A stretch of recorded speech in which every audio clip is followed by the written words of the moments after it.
My project is an autonomous weld inspector.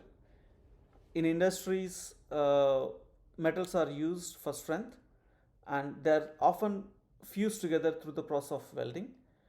To check the strength of the joint, an X-ray is performed on the weld joint and determine whether it is strong enough to withstand the application or not. I'll explain you more as I run the model for the sake of time. So we have 4 different models in our application.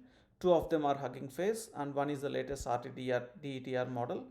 I have trained the latest RT-DETR model over 25,000 images and for over 25,000 images and 25,000 iterations. So the model basically, it has 5 stages. They are the project charter is here. They are pre-processing of the image detection and inference, engineering rule validation, which is basically there are international standards like ASTM, API and AWS. So the weld joint, even if there is a defect, it should be within the acceptable tolerances as determined by these standards based on the application. And then the autonomous reasoning agent would look at all these data and accept or reject the joint based on the information available. And the final stage is the human in the loop. Basically, the human would look at the report and he would either accept or he would give his reasoning to reject the machine's output. So there is agent workflow here, and then there are the system architectural diagrams here. So the architectural diagram has 2 phases. The phase 1 is the machine model and the phase 2 is the human in the loop.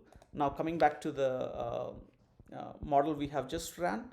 Yeah, so we have ran our model on this X-ray and the model has accepted it. So once the model has accepted it, we have to make sure that since it is oil and gas and we don't want any mistakes made by the model, so the human who is an expert NDT agent, he would look at the report and then he would review. We can see the review stage here. There are 3 stages. The first stage where the performer would say give his comments and he will say accepted and submits. It is digitally signed, and then it will go to the next stage where the reviewer will say accepted or he would give his comments and we are accepting it. So yeah, and then they can finally download the final report and this can further go to the client and they can accept the report that has been performed. Thank you.